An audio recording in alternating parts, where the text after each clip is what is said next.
다 보셨으면 뒷부분이 이제 다음 주 토지의 경제학 할 때 많이 다룰 거라서 간단하게 하고요. 질의응답 시작하겠습니다. 2부부터 이렇게 쭉 하는데 뭐 책 내용 그대로 따라가진 않고 성경의 토지 희년 사상을 어떻게 오늘 적용할 거냐 이런 것들 부분에 이제 많이 여러 책에서 좀 갖고 오십니다. 산골짜기에서 온 편지에서도 대신 분님한테 질문한 그런 내용들이 겹쳐져 있고 뭐 이렇게 해서 좀 중복되는 내용도 많고 해서 지난주도 좀 정리드려서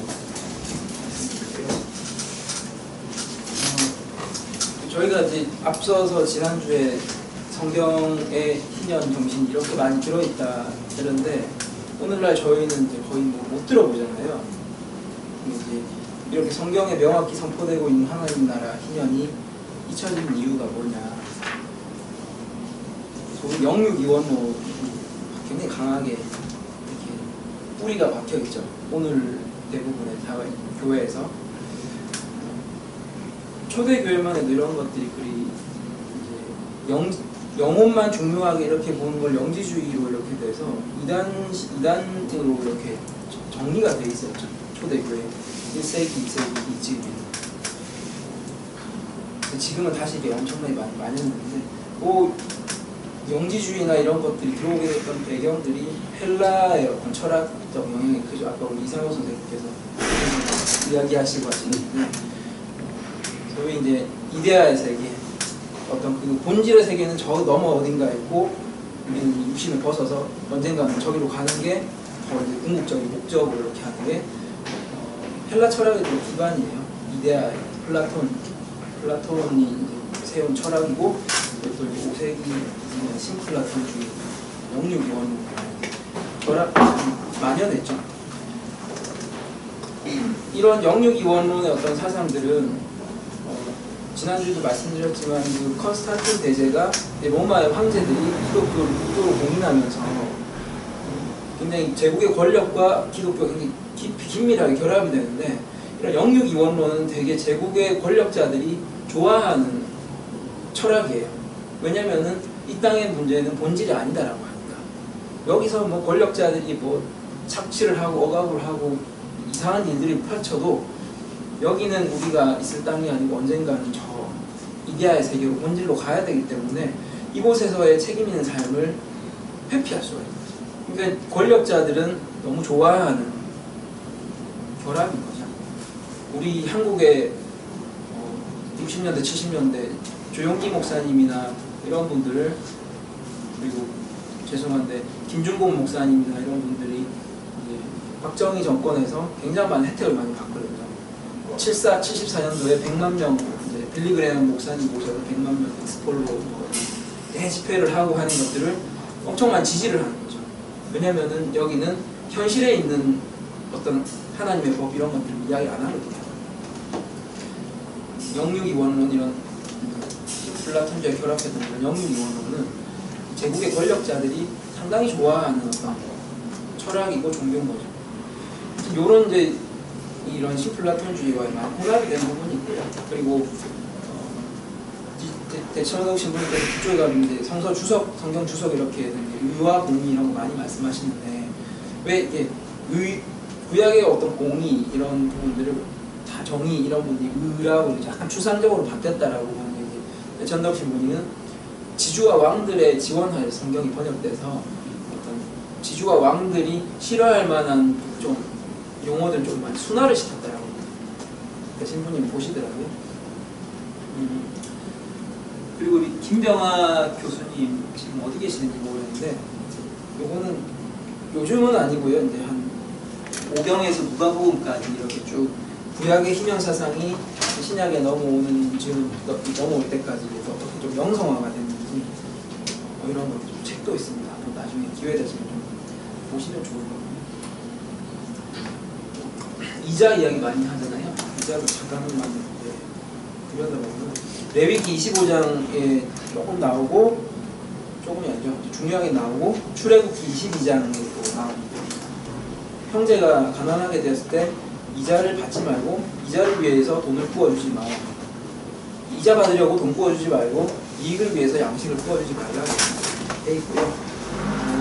출애굽기에서도 이자 받지 말고 이웃의 옷을 전당을 잡으면 담보로 잡으면 해가 지기 전에 돌려주라고.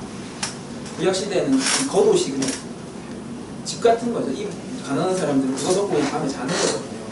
이게 없으면 얼어 죽을 수도 있고 이런 속에서 이제 이웃 가난한 사람들의 최소한의 생존권을 좀 보장을 해줍니다. 이웃의 옷을 전당 잡거든 이걸로 협박하지 말아라. 이런 것들이 이제 율법의 이자에 대한 부분들이 있고요. 그래서 사실 중세까지는 이자는 이제 돈이 돈을 낳는 것들에 대한 상당히 금지를 했죠. 셰익스피어의 그 베니스의 상인 셜록이 아주 유대인 이런 이자에 대한 그 시절까지는 굉장히 이자라는 고리대금이나 이런 부분이 상당히 금지를 많이 했고요.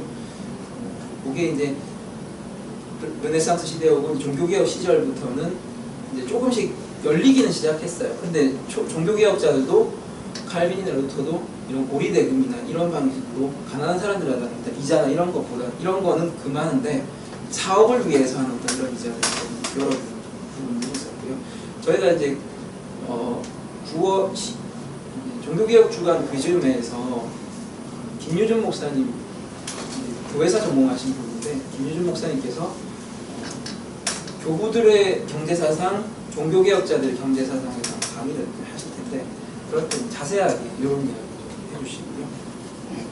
그것도 이제 광고가 나갈 거예요. 참고해 주시고요. 아무튼 교회사의 전통은 이자에 대한 금지가 특히 고리대금 이런 것들이 많았고요. 그래서 대천덕 신부님께서 거기 이제 중간중간 신용협동조합 이야기 많이 하시죠. 이자에 대한 성경적 개념을 현대적으로 적용하는 신용협동조합이다. 이슬람에서는 이자를 많이 금지하거든요, 지금도. 그래서 이슬람의 이제 그런 모델들이 교회가 많이 이제 그 헌금들을 가지고 어려운 사람들에게 저리로 아니면 무이자로 이렇게 빌려주는 것들을 교회가 해야 된다. 이렇게 가난한 이들의 생존권을 보호해야 된다. 이렇게 많이 80년대 때 많이 말씀하셨는데 저희도 이제 토지 문제 뭐 이런 데 계속 좀 하고 하다가 이제 2014년부터 이제 부채 문제 좀 하면서 작년에 4월 29일에 희년에 출범해서 이런 정신들을 좀 다양한 희년 실천의 어떤 컨텐츠 차원에서 좀 많이 하고 있고요. 지금 고금리 부채를 20% 30% 되는 부채를 갖고 있는 고금리 부채를 가지고 있는 청년들을 좀 무이자로 전환 대출해주는 그런 것들, 그리고 안지와 옥탑방 고시원 열악한 주거 환경에 있는 청년들에게 공동주거 지원해 주는 것들을 하고 있고요. 지난번에 저희가 브로셔에 보시면 자세히 나와 있고요. 또 이렇게 감동이 되시면 조합원 가입도 부탁드립니다. 그래서 지연은행이 저희 이제 그냥 없던 것들을 새로 만든 건 아니고요. 저희가 좀 많이 참고했던 모델이 스웨덴의 JAK 은행이라고요. 무이자 저축, 무이자 저축을 하는 지금 조합은 한 40만 명 가까이 되고 저축액이 한 2,500, 3,000억 된다고 들었어요. 엄청 40만. 이게 38만 원, 40만 원. 오래된 데라서 이런 그 야크은행의 좀 모델을 많이 저희가 좀 참고해서 만들었고요. 작년에 경기도에서 사회적 금융 국제 컨퍼런스 할 때도 야크가 와서 그 담당자랑 같이 또 같이 만나서 좀 중장기적인 목표도 있고요. 이렇게 좀 작지만은 이제 사회적 금융, 그 돈만 추구하는 어떤 이런 금융이 아니라 돈과 사랑과 이윤과 사랑과 환경을 골고루 함께 생각하는 그런 사회적 금융을 좀 지향을 하고 있습니다. 이제 토지에 대해서 토지와 경제적인 정의 가치 토지에 대해서 좀 간단히 설명드리면 토지라고 하면 협의 좁은 차원에서는 지구의 표면이죠. 흙 이렇게 높여 있는 이런 지구의 표면을 토지라고 하고요. 좀 더 광의의 차원에서는 사람이 생산하지 않은 모든 것을 토지라고 볼 수 있습니다. 땅도 사실 사람이 만든 게 아니거든요.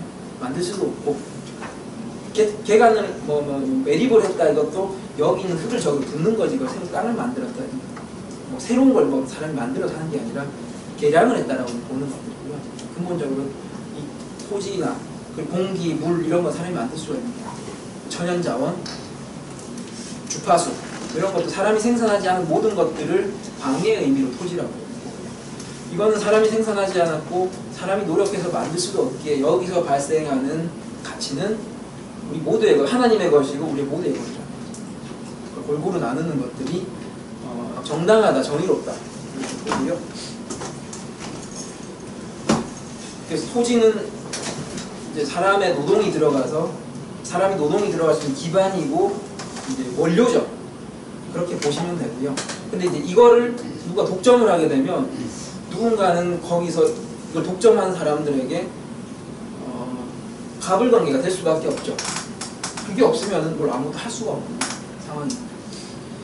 그래서 노동을 투입하는 기반이고 대신에 그 노동을 투입한 결과물에 대한 사적 소유권은 인정을 해줍니다. 자본주의의 어떤 재산권 철학을 세웠다라고 하는 존 로크는 이렇게 이야기를 해요. 사람이 만들지 않은 어떤 지구와 동식물의 인류 공동의 것이고, 근데 인간은 자신의 몸에 대해서 배타적 권리를 가지기 때문에 이 몸으로 하는 노동과 그 노동의 생산물에 대해서 배타적 소유권을 가진다는 거죠. 그리고 자연물과 노동이 결합된 어떤 이런 부분에서 배타적 권리, 소유권 이렇게 땅에다가 투입을 해도 그 보유를 할 수 있도록 하는데 그래서 뭐 땅을 가져도 될 것 같다 이렇게 보는 것도 있는데요. 로크의 단서라는 게 있어요. 이 사람이 논리를 할 때 그런 배타적 소유권을 가지기 위해서는 다만 대등한 품질, 충분한 양의 자연물이 다른 사람들도 가질 수 있을 정도로 대등한 품질과 충분한 양의 소유의 어떤 자연물이 있어야 된다는 거죠. 그러니까 그렇게 해야지 토지에 자기 노동을 투입하고 거기에 대해서 결과물과 그 배타적 권리를 확보할 수 있다는 겁니다.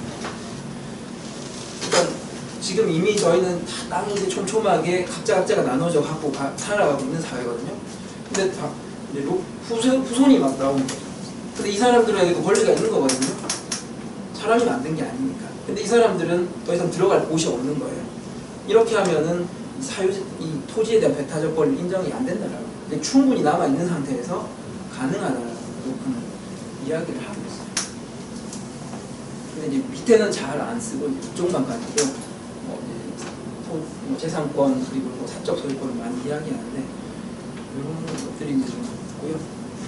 그래서 노동의 결과물에 대한 소유권은 인정이 가능하고 다만 토지에 대한 소유권은 근거를 찾기가 어렵다. 아까 그런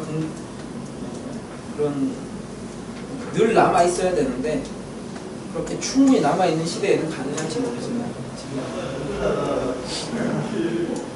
대신에 토지에 투입한 노동의 결과물에 대한 어떤 소유를 보호하려면 약간 토지를 개인적으로 가지는 건 필요하죠. 필요한데 그렇다고 해서 그걸 사적으로 전체 소유할 필요는 없다라. 소유랑 보유가 좀 차이 나는 게 토지 자체의 가치, 토지 자체가 가진 가치가 있죠. 위치가 좋거나 비옥도가 좋거나 이렇게 됐을 때 거기 자체에 대한 가치가 생기죠. 근데 다만 노동과 무관하게 발생하는 토지의 가치를 이걸 판수하는 거는 소유라고 하고요. 이거까지도 다 갖고 갈 수 있는 소유, 배타적 소유라고 하는데 이런 토지 자체의 가치, 지대, 토지 사용의 대가, 토지에서 발생하는 가치를 이제 판수를 하면은 개인적으로 소유를 해도 상관은 없습니다. 지금은 근데 그런 토지 자체에서 발생하는 모든 가치 다 개인이 갖고 가는 구조고요. 경제학에서는 이제 토지, 노동, 자본을 생산의 3요소로 이렇게 보고요. 근데 그 세 가지가 이렇게 다 모여서 사람이 이제 자본을 활용해서 토지에다가 자기 노동을 투입해서 만들어내는 걸 부라고 이렇게 하고요. 부가 발생하면은 또 각자의 몫만큼 또 갖고 가는 토지 사용의 대가를 그래서 지대라고 하고요. 노동의 대가를 임금이라고 하고 자본의 대가를 이자라고 하는 거죠. 근데 이제 이 지대 부분은 개인이 소유할 근거가 없다라고 헨리 조지가 이야기를 하고 하는 건데 이 관련된 자세한 내용은 또 토지의 경제학으로 다 있으니까 지금 우리가 토지 사유제를 살아가고 있는데 대부분의 사회에서 토지 사유제의 폐해가 뭐냐? 일단은 분배 측면에서는 양극화가 심하겠죠. 조물주 위에 건물주 이렇게 하듯이 좋은 위치의 땅들 이런 걸 갖고 있으면 그 땅을 빌리기 위해서 사용하기 위해서 누군가 엄청난 대가를 내야 되고 이런 것들이 점점 더 분배 측면에서 양극화가 심화되고요. 단순히 이제 분배의 문제뿐만이 아니라 생산에 있어서도 굉장히 효율을 떨어뜨려요. 토지 사유제가.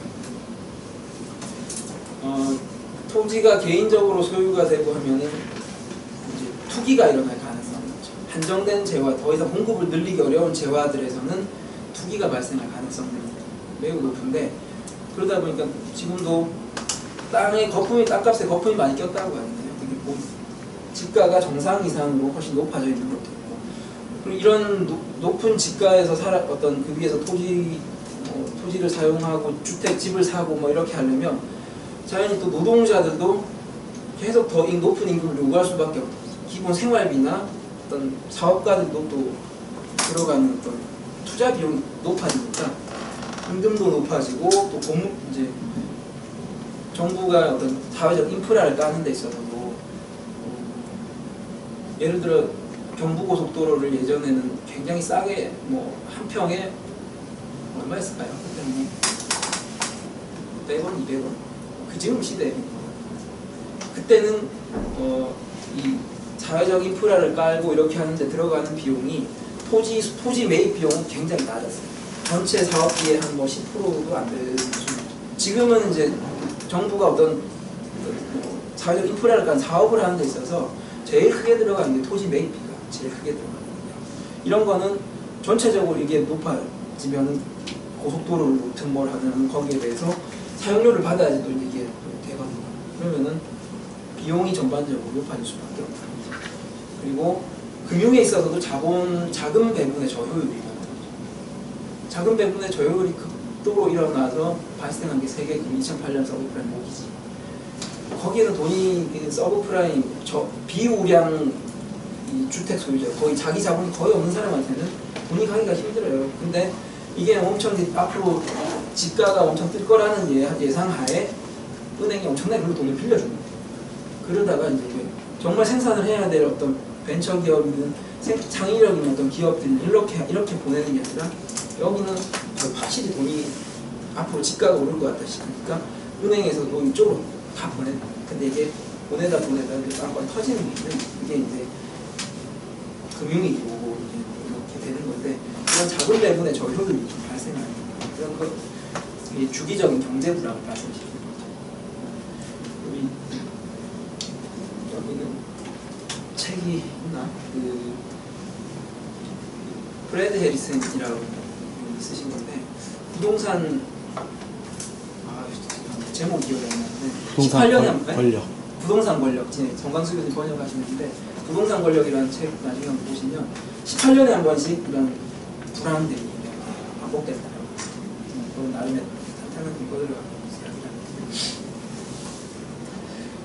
지대로 보는 좀 이제 최대 차이. 자본주의는 토지의 사용의 대가, 임금, 노동의 대가, 자본의 대가를 다 개인이 엄청나게 갖고 갑니다. 사회가 환수하는 건 거의 없죠. 그래서 뭐 소위 악영국가 막 이런 게 정부는 최소한으로 해라. 그래 잘 돌아간다. 이런 개인이 이 모든 것 다 갖고 가는 게 자본주의고요. 사회주의는 지대 임금이자 이 모든 것들을 다 상당 부분의 부를 전부 다 환수를 해서 그걸 분배하겠다 이거거든요. 근데 사람이라는 게 이게 경제적 인센티브를 무시할 수 없는 거기 때문에 모든 걸 다 국가가 했다가 이러면은 노동력이 근로력이 많이 떨어지는 거예요. 이 공산주의를 실험했던 것에서 많이 발생했던 부분이고요. 제3의 경제체제 같은 경우는 소위 이제 요새 복지국가, 북유럽 복지국가 체제가 많이 좀 그런 것들이 있죠. 여기는 지대 임금이자 이런 거 별로 안 따지고 그냥 소득의 한 전체 부의 한 50%를 다 환수를 해서 결국 나눠줄게. 나름 잘 어느 정도 괜찮은 이런 부분이 있는데 최근에 핀란드에서 지금 기본소득 실험들 이렇게 지금 도입을 했는데 핀란드는 엄청 복지가 발달한 거예요. 근데 왜 기본소득을 하냐면 여기는 복지 비용 너무 많이 들어서 기본소득을 실시를 하는 거예요. 이게 뭐냐면은 실업수당이나 이런 것들이 엄청 빵빵하게 나오는 거죠. 몇 년 동안 이렇게 나오고 하니까 굳이 사람들이 너무 일할 동기가 잘 안 돼요. 이러면서 좀 근로인구도 좀 투입이 되고 해야 되는데 이게 좀 선순환이 잘 안 돼가지고 그래서 성장이 좀 더디다 이런 좀 판단이 나와요. 그래서 기본 뭐 이제 그냥 뭐 이런 대금을 엄청 띄는 이런 것보다 좀 더 기본소득 밑에 한번 다 좀 주고 거기서 더 근로할 사람들은 근로하면서 자기 어떤 더 많은 돈을 벌어서 생활할 수 있도록 하는 것들 실험을 하고 있는데 여기도 마찬가지로 약간의 이런 근로의욕 감소 뭐 이런 것들이 좀 발생을 하고 있는 거예요. 저희는 제일 좋다고 보는 게 지공주의라고 이제 김윤상 교수님도 표시하는데 개인이 노력한 부분은 개인이 최대한 갖고 갈 수 있도록 사회가 노력한 부분은 사회가 환수해서 사회 골고루 나누든지 아니면 먼저 우선순위로 세금 사회에 필요한 국가가 필요한 재정을 쓰도록 하는 거죠. 이렇게 하면은 사람들이 불로소득에 관심을 갖지도 않을 테고 정말 열심히 일을 하면서 할 수 있을 거다. 다만 그래서 저희가 근데 지금 노동소득에 대한 걸 하나 걷지 말자는 거냐 그렇지는 않고요. 분명히 그 부분에서 특권이라는 게 있을 수 있거든요. 교육 학벌 특권, 수도권 특권, 개인의 노력이라기보다는 우리 사회가 구조적으로 만들어진 특권이 있습니다. 그 부분은 개인의 노력 소득에도 상당 부분 붙어 있을 수 있고 자본의 어떤 사용 대가 이자에도 상당 부분 붙어 있을 수 있거든요. 그런 부분은 특권의 차원에서 환수를 할 수 있다. 우선순위로 좀 특권의 부분, 개인의 노력이 들어가지 않는 부분들 먼저 환수를 하고 필요할 때 개인이 했던 부분들부터 좀 갖고 가는 거예요. 지공주의라고. 그러면 잠깐만. 예. 뒤유자로 여기서요. 네. 저거 이제 사각형 박스가 있는데 네. 지대임금 이자에 대한 부분. 네.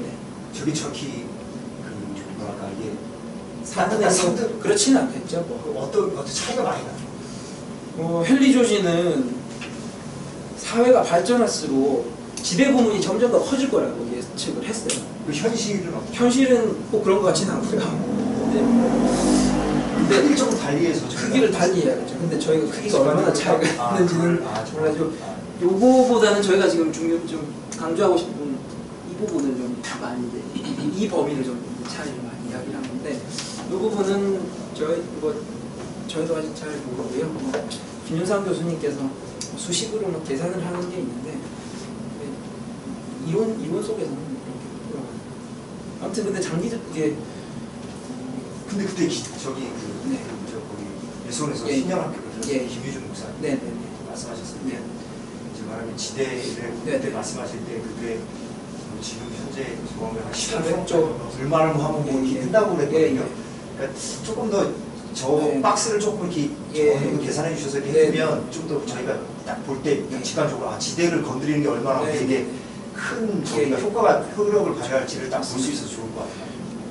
남기엽 소장님이 조금 한번 지금은 현재로는 이제 지가랑 지대가 좀 다르긴 한데 이제 지가라는 거는 매년 발생하는 어떤 이 지대에 앞으로 계속 발생할 걸 현재화시키는 이걸 자본화시킨다라고 표현하는데 이걸 현재로 환산을 했을 때 이제 이자율이나 이런 걸 다 감안해서 환산을 했을 때 이만큼 될 거다라는 이쪽에 지가 지대 총합을 이제 지가라고 현재화된 총합을 지가라고 하고 이제 지대는 매년 발생한 토지상의 대가인데 문제는 이제 지가로 뭔가 땅을 평가를 하고 이렇게 하는 게 한계는 있어요.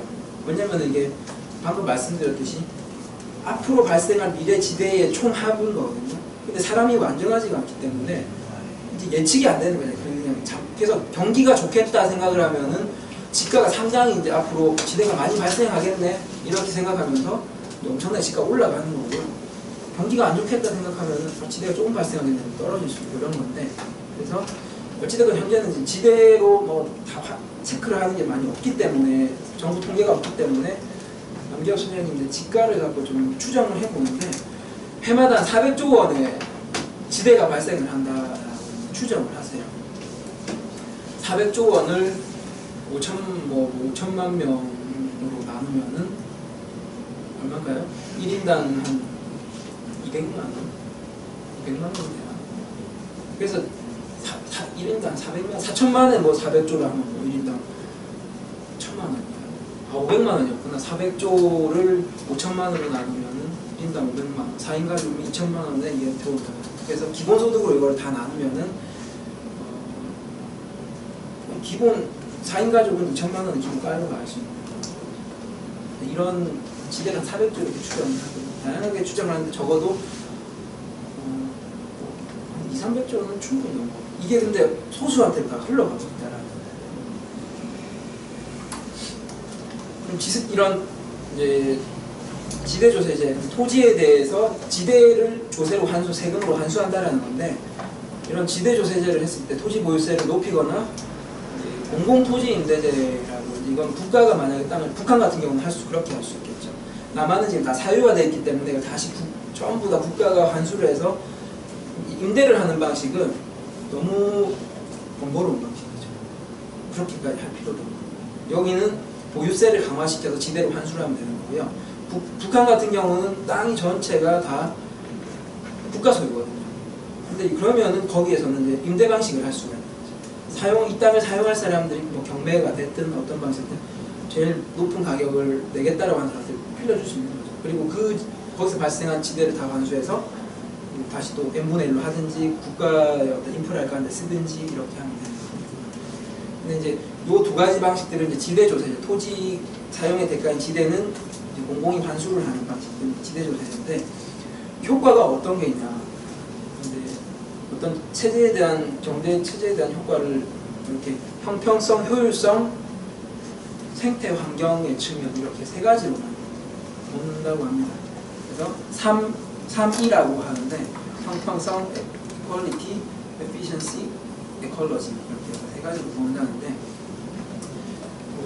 일단 형평성 차원에서는 어떤 효과가 있었냐면요, 토지 가치를 공유를 통한 평균 직권 구형, 구약에 이제 각 지파, 각 가족에 나눠주잖아요. 각자에게 토지의 권리를 다 주는 것들이거든요. 근데 지금은 뭐 그렇게 나눌 수는 없잖아요. 근데 지대 사용, 토지 사용에 대한 지대를 다 환수해서 n분의 1로 하든 그렇게 한다면은 평균 직권, 모두에게 이 땅에 대한 권리가 구현이 된다는 거거든요. 공평한 조세 측면은 조세를 걷는 데 있어서 공평하다는 게 중요해요. 근데 뭐가 공평하냐? 그럼 지금 우리가 소득세 이렇게 많이 내잖아요. 소득세 하면서 소득공제 많이 해줘요. 뭐 가족에서 뭐 아이가 있고 뭐 이렇게 하면은 공제를 많이 해주잖아요.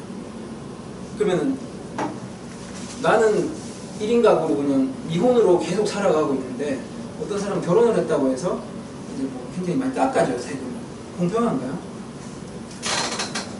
사실은 미혼의 입장에서는 별로 안 공평해요. 평생 혼자 살아갈 수도 있는데 그 사람은 세제 혜택을 전혀 못 보는 거예요. 그리고 아까 복지국가처럼 뭐 어디서 발생한 소득이건 따지지 않고 50% 다 떼간다. 이게 공평한가요? 안 공평하거든요. 내가 노력한 부분, 난 노력해서 엄청 돈을 벌었고 저 사람은 별로 노력 안 했는데 그냥 그냥 부모한테 또 땅 하나 이렇게 상속 받아서 그냥 뭐 잘 쉬고 있는데 거기 강남에 좋은 위치에 사서 이렇게 계속 임대료가 들어와요. 그럼 50%씩 다 세금 떼면 그거 공평한가요? 안 공평하거든요. 이런 식으로 현행 조세 체제가 그렇게 공평하지는 않아요. 여러 가지 측면에서 볼 때. 근데 토지는요, 내가 뭐 이 사용을 하겠다라고 한 사람이 그 사용에 대한 대가를 내는 거예요. 어떻게 보시죠? 이게 안 공평한가요? 내가 토지를 사용 안 하면 세금 안 낸다고요? 토지를 사용을 하면 세금을 내면 되는 거예요. 그리고 그거는 모두의 어떤 동의의 하에 사람이 생산하지 않는 그걸 내가 배타적으로 소유해서 뭔가를 하겠다라고 하기 때문에 하기 싫으면 안 해도 되고, 하고 싶으면 비용을 내고 하고 그 비용을 세금으로 공공이 다 같이 쓰고, 제가 보기에 상당히 공평한데 어떻게 생각하실지 모르겠네요. 이게 공평한, 경제학에서도 밀턴 프리드먼이라는 신자유주의였던 경제학의 태도인데, 이분도 제일 덜 나쁜 세금을 다 싫어하죠. 신자유주의 쪽에서 세금 내는 거 싫어하거든요. 제일 덜 나쁜 세금이다, 토지세가. 했어요. 공평하다는 이야기. 경자유전이라는 게 땅을 사용할 사람이 땅을 소유한다는 거예요. 근데 지대조세제가 토지 보유세가 강화되면은 경자유전이 실현이 돼요. 저희가 헌법에 지금 사실은 경자유전이 있어요. 농지에 대해서 경자유전 이야기가 있는데 유명무실하죠. 지금 시골에도 소작농들 엄청 많아요. 땅을 사랑해서 뭐 이렇게 땅을 사신 분도 계시고 뭐 이래저래 아무튼 본인이 사용을 하진 않지만 미래 어떤 땅값이 올라갈 거다 이런 것 때문에 사놓는 게 많은데 보유세가 강화되고 토지 사용의 대가가 이게 공공이 환수가 되면 자기 일을 안 하면 거기서 뭘 벌 수가 없어요. 만약 일을 안 하고 그냥 보유세만 계속 내면은 이거 갖고 있으면 손해가 되거든요. 그럼 팔아야 돼요. 사용할 사람이 사가는 거예요.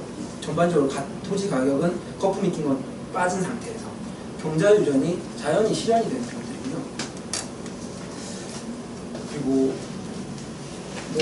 뭐 아까 말씀드린 토지 사용의 대가를 모두가 n분의 1로 나누든지 이렇게 하면 다 소득과 부의 분배가 평등화가 되고, 그리고 노동의 대가를 이제 노동자가 노동의 대가를 모두 받을 수 있다. 이게 왜 바로 연결이 잘 안 되긴 한데 뭐냐면은 예를 들어 토지 사용이 지금은 토지 가격이 너무 비싸서 뭘 신사업을 한다든지 뭐 이러면 부담스럽거든요. 근데 만약 이런 토지 사용이 상당히 저렴하게 되고 이쪽이 많이 개방이 되면은 갑질하는 어떤 이런 밑에서 억지로 막 그 밑에서 하면서 노동자가 있을 이유가 없는 거죠. 예를 들어 기본소득이 다 지워진다. 토지 지대를 다 걷어서 기본소득을 나눠준다면은 기본적으로 생계가 어느 정도 보장이 될 수 있으면 굳이 내가 부당한 대우를 받으면서 노동시장 안에 그 사장 밑에 있지 않는다고 빠지는 거거든요. 이렇게 빠지는 사람이 많아지면 노동자들이 이쪽 일을 하는 노동자가 줄어들 수 있어요. 그러면은 사장들 입장에서는 내가 아무 때나 싸게 고용할 수 있던 사람들이 많이 줄어드는 거예요. 그러면 이게 노동에 대한 대가 가치가 높아집니다. 그래서 이제 노동정의가 실현된다는 거고요. 거품이 쭉 빠지니까 집값 절반으로도 살 수 있다면 가능성, 얼마 절반까지 빠질지 어떨지는 모르는데 상당히 이제 주택 문제가 해결된다고 보고요. 생산의 욕구와 생산활동 촉진이고요. 아무래도 옆에서 이번에 이런 갭 투자가 엄청 그냥 뭐 수도권 휩쓰는 이유가 대학생도 갭 투자 아세요? 갭 투자가 이제 땅값이 주택 가격이 많이 오를 거다 보니까 전세가 또 한 지금 주택 매입 가격 한 7~80%까지 붙으니까 한 2~3천만 있으면은 4천만 원 있으면은 2억짜리 집을 살 수가 있는 거예요. 전세를 끼고 하면 이게 뭐 한 1~2년 지나서 가격이 엄청 분명히 남는 장사거든요. 이게 지금 대학생도 뭐 직장인도 엄청나게 갭 투자에 한번 바람이 확 휘몰았거든요. 그래서 지금 파리 대책에서 그런 것들 다주택자 규제를 걸고 하는 건데 왜 그걸 하겠어요? 그냥 옆에서 돈 버는 거 그냥 불로소득으로 돈 버는 게 보이니까 일 안 하고 글로 가는 게 되는 거예요. 옆에서 내 연봉만큼을 순식간에 뭐 한 달 내서 벌면은 일할 맛이 뚝뚝 떨어지는 거죠. 이제 지대조세제가 실현이 되면 불로소득이 환수가 되기 때문에 생산력과 생산활동이 촉진되는 거죠. 더 많이 사람들이 그런 데 관심을 갖지 않고 하게 되고요. 토지 역시도 정말 사용할 사람, 내가 임대료를 여기 사용에 대한 대가를 내야 되기 때문에 싸게 그냥 뭐 흐지부지 할 수가 없어요. 흐지부지 하면은 주인이 바뀌어버리거든요. 왜 지금 제가 보기에는 저 시청이든 홍대 이런 데도 중간중간에 뭐 주차장 쓰는 공간들 많잖아요. 그리고 한쪽에는 엄청 건물이 큰데 한쪽에는 1층짜리가 이렇게 오랫동안 남아있는 것도 있거든요. 왜 그런 게 남아있냐면요. 보유세를 안 내니까요. 거기를 최대한 사용해야 돼서 사용의 대가를 내야 되면은 그렇게 못 남겨둬요. 그만큼 어떤 그 땅을 최대한 활용을 할 수가 구조가 되는데 지금은 안 내니까 주차장 없으든 나중에 땅값 오르고 기대하면서 주차장 놔두든 1층짜리로 해서 그냥 임대를 두는 이런 것들을 하게 되고요. 신기업, 새로운 신생기업 많이 창업이에요. 실리콘밸리 같은 경우가 지금은 엄청 하지만 그게 처음에는 스탠포드 대학에 그냥 무슨 헛간 연구실 그냥 되게 싸게 스탠포드 대학에 빌려줍니다. 그러니까 이런 임대료나 이런 게 많이 안 될 수 있으니까 청년들이 젊은이들이 엄청 많이 그냥 다양한 실험들을 해볼 수 있는 거죠. 창업을 했다가 망해도 기회비용이 작으니까. 그런 게 없으면은 임대료든 이런 부분에서 엄청나게 뛰면 새롭게 뭔가 시작을 했다가 실패하면 너무 당연하니까 쉽지가 않죠. 신기업 창업이 많이 촉진된다는 거고 효율적, 조세가 효율적이다. 공평한 조세와 효율적인 조세의 차이입니다. 세금을 거둘 때 행정비용이 덜 들어야지 효율적인 거거든요. 그리고 이제 세무 당국자가 뭘 개입할 수 있는 여지가 적어야 돼요. 아, 내가 좀 봐줄 수 있고 여지를 세무당국에서 여지를 많이 둘 수 있는 이런 것들은 효율적인 거예요. 거기서 이제 부정부패나 비리가 많이 발생하는 거예요. 뒷돈 주고 세금 맞추고 이런 것들 가능하게 되는데 몇 하의 지금 조세는 투명하신 이게 좀 어떤 회사의 어떤 이런 것들 세무조사가 한 번씩 들어가서 할 수가 없는 구조지. 이게 뭐 계속 보면서 이렇게 할 수가 없어요. 토지는 그냥 간단해요. 토지 사용에 대한 대가들이 이제 별로 조사할 것도 없고 그냥 지금도 시장에서 자연히 임대료 방식으로 다 거래되고 있는 이런 것들이 수월한 거죠. 그리고 거기에 대해서는 내가 임대료 깎아줄게 이런 게 정부에서 할 수 없어요. 그래서 효율적인 조세라고 하고요. 생태 환경적입니다. 지금 이제 지구 온난화가 많이 문제가 되고 있는데 지구 온난화의 주범 이산화탄소로 많이 보잖아요. 근데 이산화탄소를 규제하기 위해서 지금 크게 두 개 이야기하는 게 탄소세를 이야기하고요. 탄소를 배출하는 만큼 세금을 내라 이렇게 하는 게 있고 그리고 탄소 배출권 거래를 이렇게 시작하죠. 이렇게 탄소를 이만큼 배출할 수 있는 권한이 있는데 이거를 시장에서 그럼 니네가 탄소 많이 안 쓸 거면 갖다 팔아라 국가끼리 이렇게 하고 기업끼리 이렇게 하고 하는데 이제 소재 경제에서 더 다루겠지만 공급이 한정된 재화는 이렇게 가격 투기가 일어날 수 있어요. 더 이상 이런 노트북 이런 건 투기가 안 돼요. 왜냐면은 사람들이 많이 사네 하면은 쭉쭉 공급을 뭐 많이 만들어낼 수 있으니까. 땅이나 공기나 이런 거는 추가로 되지가 않다 보니까 이 부분에서 이제 이게 어차피 이게 돈이 되겠다 이러면 이제 서로가 이제 거품이 막 끼는 구조가 비탄력적인 재화에서 그렇다고 하는데 이제 그런 탄소세 이런 것도 사실은 지대조세제의 하나죠. 왜냐면은 공기라는 게 사람이 만든 게 아니고 그걸 오염시키는 만큼 얘네가 세금을 내도록 하면은 점점 더 그 부분을 최대한 덜 쓰게 되는 거죠.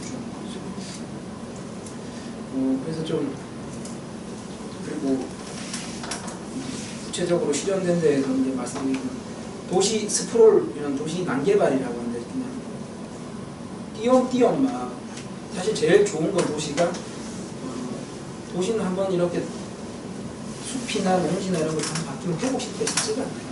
이제 이런 것들을 그래서 후손들을 위해서 그런 어떤 녹지라든지 이제 또 뒤에서 개발할 걸 남겨둬야 되는데 이게 그래서 최대한 이런 도시를 잘 활용한 다음에 조금씩 넓어져 가는 게 좋은데 이런 보유세가 없이 그러니까 투기가 막 일어나면 난개발이 엄청 띄엄띄엄 이렇게 일어나는 게 많죠.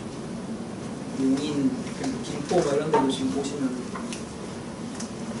중간중간 공장지대 많고 그런 스프롤이라고 하는데 도시가치세가 되면은 도시가 밀도 있게 껴가지고 왜냐면은 제일 사용하기에 좋은 곳을 먼저 사용을 할 수밖에 없거든요. 근데 일을 하거나 뭘 하거나 이렇게 할 때 도시 안에 여분의 땅이 있으면 그곳이 먼저 접근성도 좋고 편의나 이런 효율적이기 때문에 거기를 먼저 쓰지 멀리 가서 하지 않는다. 실제로 그런 이런 성공적인 사례들이 있고요. 지대조세제가 적용됐던 것들 지난주에 말씀드렸던 아시아의 4마리 용이랑 싱가포르, 홍콩, 대만, 한국 말씀드렸듯이 농지개혁이 일어났거나 그리고 홍콩 같은 경우 공공토지 임대 방식이었고 대만도 토지보유세가 강화됐고 싱가포르는 토지보유세가 80%가 무료였다라는 것이고요. 알래스카 같은 경우는 지금 기본소득의 되게 대표적인 사례로 많이 다뤄지고 있어요. 이 밑에 이게 알래스카 연구기금이라고 해서 알래스카에 석유가 많이 나거든요. 근데 이제 이거를 이제 시장 그때 알래스카 시장님이 1976년인데 설립했는데 이거를 보통 아프리카 같은 경우는 그렇게 석유가 많이 나는데 엄청 가난하거든요. 왜 가난하냐면 석유 사용에 대한 대가를 로열 더치 쉘이나 뭐 이런 굉장히 다국적 석유 기업이 대부분 갖고 가거나 그리고 아니면 그 나이지리아의 독재자 같은 이런 사람들이 결탁이 돼가지고 실제로 이 사용의 대가가 공공에게 국민 모두에게 혜택이 안 돌아가요. 근데 알래스카 같은 경우는 확실히 니네가 뭐 5년 동안 이 지출할 수 있는 권한을 줄게 대신에 근데 거기서 발생하는 석유에 대한 발생분은 상당히 기술이나 개발을 해서 그런 부분 상당히 개인 뭐 기업이 갖고 갈 수 있지만 근원적으로 석유 자체에 대한 가치는 알래스카 주정부에 내놔라 이렇게 해서 그 기금으로 그걸 가지고 기금을 만들어서 운용을 하면서 적을 때는 뭐 한 사람당 200, 200, 뭐 100만 원, 200만 이렇게 되는데 많을 때는 한 사람당 400씩 받고 이렇게 한다고 지금도 계속 떼고 있고요. 석유를 가지고 기본적으로 하고 있습니다. 그리고 피츠버그, 해리스버그, 펜실베니아주 있는 피츠버그, 해리스버그는 조금 뭐 케이스가 다른데 토지 건물 차등세. 근데 토지에 대해 세금을 많이 매기고요. 건물에 대해서는 세금을 덜 매겨요. 근데 계량물이기 때문에. 근데 이렇게 하면 어떤 효과가 있냐면요. 건물에 대한 세금이 낮으면 건물을 많이 더 많이 지으려고 하죠. 토지에 대한 세금이 높으면은 토지를 효율적으로 해요. 그러면은 아까 말씀드린 도시 안에서부터 노후화되어 있던 어떤 건물이나 이런 것들부터 재활용이 많이 되는 건물 새로 제대로 하고 말려지는 그렇게 해서 이 피츠버그, 헬스버그가 상당히 여기도 자동차 공업이 많이 발달해 있는 곳인지 이렇게 했는데 그래서 근데 미국의 자동차는 상당히 죽었잖아요. 그런데 이런 좀 토지 건물 차등세를 도입하면서 많이 이제 도시가 활성화되고 이렇게 됐고 또 피츠버그 시장인지 헬스버그 시장인지는 도시 스프롤을 방지하는 데 있어서 주변의 어떤 녹지를 보존하는 데 있어서 토지 건물 차등세가 굉장히 역할을 많이 했다 이렇게 이야기를 합니다. 이렇게 하고 있고요. 그리고 핀란드 같은 경우도 지금 이제 헬싱키 같은 경우 공공토지 임대제를 하고 있다. 거기도 도시의 어떤 토지가 70~80%가 다 도시 정부의 토지로 해서 그렇게 되면 상대적으로 저렴하게 주택을 공급하거나 또 인프라를 까는 데 저렴하게 될 수 있고 효과적인 아니겠죠. 그래서 핀란드 같은 경우는 아마 토지 경제가 더 잘된다. 대신 본인이 이제 통일 이야기 많이 나왔잖아요. 그 부분에 가서 통일이 아마 이런 사실 뭐 여기까지 보시면 아유 말은 좋은데 이건 대한민국에서 되겠나 이런 생각 많이 드시잖아요. 근데 뭐 만만치 않죠. 정말 만만치 않은데 기득권의 저항이 상당히 강하고 한데 그래서 이제 통일이 좀 결정적인 기회가 되지 않겠나 저는 보고 있고 계신 분들도 그렇고 왜냐면은 북한 땅은 지금 국유니까 이게 잘 어떤 우리가 준비가 잘 돼 있고 또 통일이 좀 평화 통일이 잘 이루어지는 그곳은 공공토지 임대 방식으로 충분히 해볼 수 있거든요. 근데 독일 통일을 보면은 1989년도에 굉장히 90년대 통일인데요. 아무튼 독일 90년대 통일했는데 그때 통일이 엄청난 사건이긴 했는데 지금 지역 감정이 꽤 심하잖아요. 동북과 서북이. 여러 가지 이유가 있는데 그 중에 하나는 이제 경제 성장이 잘 안 돼요. 동북. 사회주의 체제 속에 오래 있어서 그런 것도 있겠고 이러지만 크게 두 가지 보니 화폐 문제를 제대로 못 다뤘다는 점이더라고요. 동북과 서북의 화폐 문제를 화폐가 달리 있다가 결합을 시켜야 되는데 하나로 만들어야 되는데 그 부분을 좀 미숙하게 많이 다뤄서 이게 혼란이 많이 왔다라고 보고요. 그리고 토지 문제를 제대로 못 다뤘고요. 이게 이제 지금 남한도 마찬가지인데 남한에도 지금 북한에서 피난 오신 분들이 토지 문서들 되게 지금 갖고 계세요. 통일되면은 내 땅이니까 많이 갖고 계신 것 같은데 거기도 마찬가지예요. 동독 소독으로 이렇게 넘어왔던 사람들 여전히 동독의 땅 문서를 갖고 있고 막 이렇게 하니까 이제 동독을 개발해야 되는데 이 소유권이 엄청 복잡하게 걸려 있는 거예요. 기존의 동독사 뭐 동독이야 뭐 자유주의자인데 여기서 뭐 내 땅이다 소독에서 사람 내 땅이다 이런 것들이 나와서 개발이 들어가야 되는 토지 소유권 정리가 안 되니까 이게 진척이 상당히 안 되는 것도 있고 이렇게 해서 뭐 150만 건 몇 년을 해야 되는 어떤 이런 재판이 밀리고만 이렇게 했다고 그러면서 소독 사람들이 동독 사람들 보고 오시라고 오스트 동쪽에 있는 오시라고 소독 사람 동독은 소독하는 배시라고 그걸 지역하는 게 상당히 심하게 영향이 남아있다고 100년을 갈 거란 말이에요. 그래서 독일 통일 사례를 봤을 때 토지 문제는 굉장히 중요한 좀 잘 다뤄야 돼요. 저희는 뭐 계속 연구소 토지자의 연구소에서 뭐 북한 관련된 연구들을 계속 해나가고 그래도 10년 전에 비해서는 상당히 많이 바뀌게 된 정치 분위기를 많이 바뀌었어요. 예전에는 당연히 사유제 토지 사유제 북한도 해야지 이랬는데 지금은 그렇게 가면은 좀 위험할 수 있다. 좀